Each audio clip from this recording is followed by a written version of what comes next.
Oi everybody, oi. Here I am with another coin video. Wanted to go ahead and get this one out of the way. I reckon I thought it would just be cool to have this kind of piece of history put in the collection, even though it's just a replica. I just happened to pick it up and put it in the collection. It's supposed to be a 1787 Brasher Doubloon replica. Right there.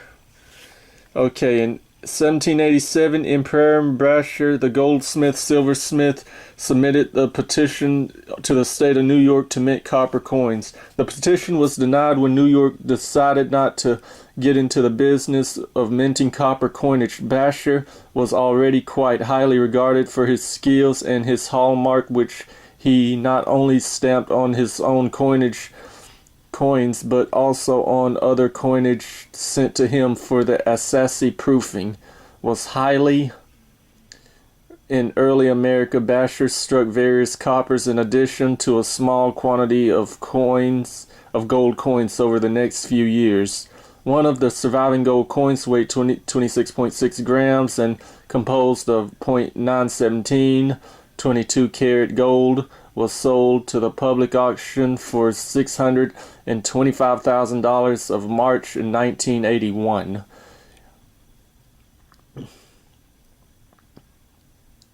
Okay, on January 12, 2005, Heritage Coin Auction Gallery sold all three varieties of Brasher Doubloons as part of their Florida United Numismatics U.S. coin auction Platinum Night season, and the coins realized $2,415,000 of the New York Styles dollars of the New York Styles EB Punch Wing NGC AU55 $2,990,000 of the unique New York Style EB Punch of the brass core. Okay, I'm not going to get into all that.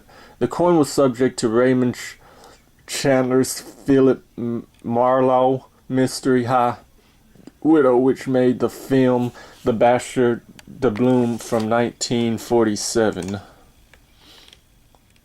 Okay, and the plot of that movie was private detective Philip Marlowe is hired by a wealthy widow, Elizabeth Murdoch, to find the stolen coin called the Brasher Doubloon.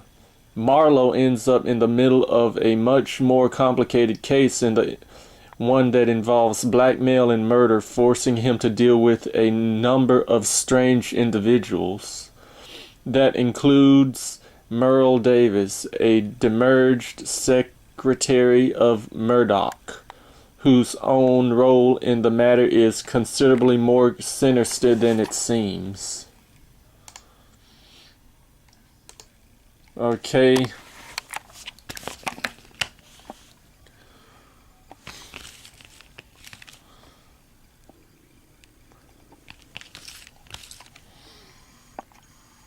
And a copy right there.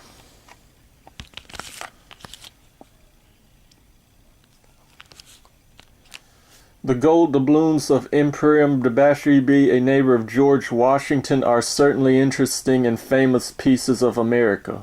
The first legal tender U.S. coins were issued in America in 1792, a full 16 years after the Declaration of Independence.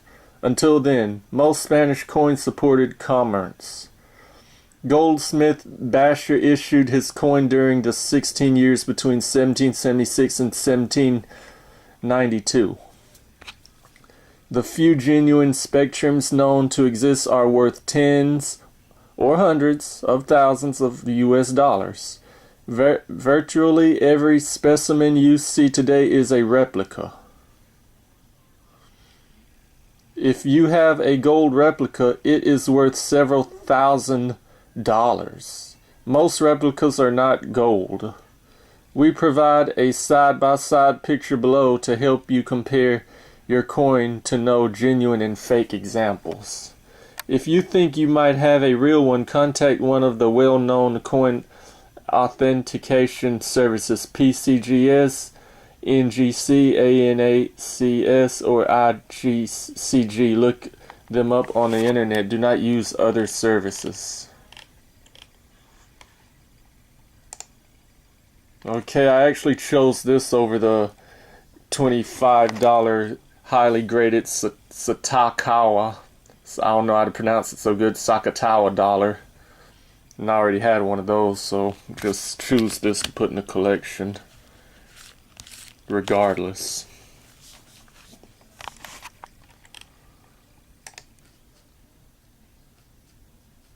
So, yep.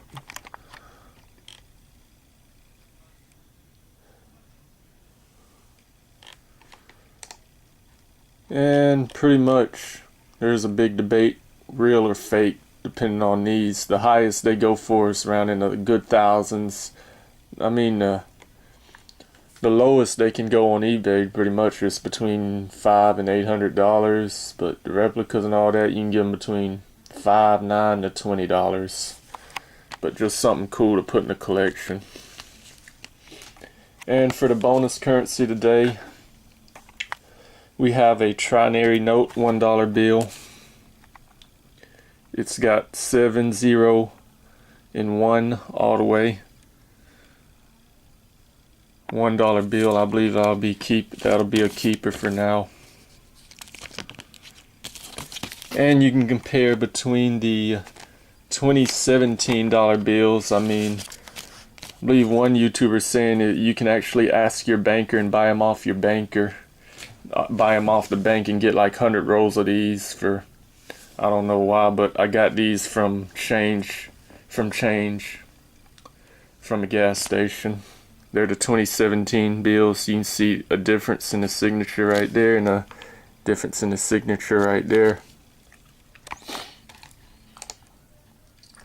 And the highest, well, for the $1 bills, for the trinary notes, they're going between $8 and $10 for the $1 bills. The $20 bills are higher. The $5 and $20 bills are higher. The $5, they're going around $30 if you have a trinary on the $5. And a trinary on the $20 would be $125. The bigger the currency, I reckon. Yeah.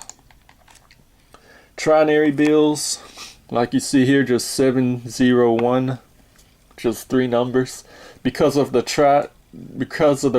rarity of the binary bills, which I believe the highest they go around is $200 on the internet. Some collectors even ask for trinary notes which contain unique digits, just 3 digits. That's all I'm gonna say.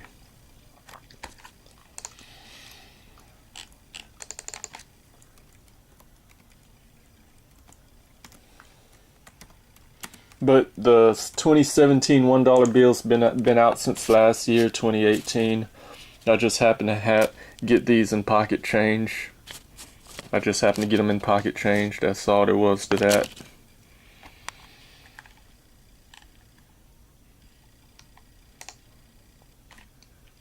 And these really, they say you can get like 100 sheets for $109 or something. Just buy them from your bank and ask them if they have them. If they do, just buy them and halt them, which I don't really believe in. Really, I just happen to receive it. I just really just say you just hopefully just come around them circulated. I don't think I like to go through that trouble of getting them through the bank and all that and spending money on them. Just get them out of your change or whatnot. But they're not star notes, so there's nothing big about it. The star notes would just have more of a heaped up value, probably, in my opinion.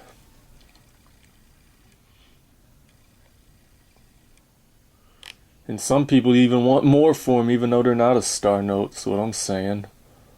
The one that's not a star note, I'm seeing is $7.95, and the one with a star note's $5.25. Like, really, you're gonna ask how much you're gonna put whatever you want for them anyway. So that's that, and that'll probably just be a keeper.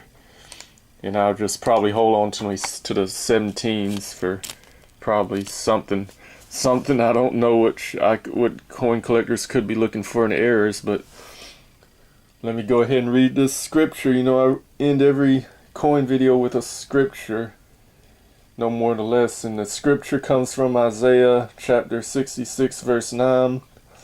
Shall I bring to the birth and not cause to bring forth, saith the Lord? Shall I cause to bring forth, and shut the womb, says thy God? 66 verse 9. In previous passages, God is imagined to be the husband of Zion. That idea might also be operative here, but he is definitely pictured as a doctor who delivered Zion's babies. And folks, this is Lakeview John out.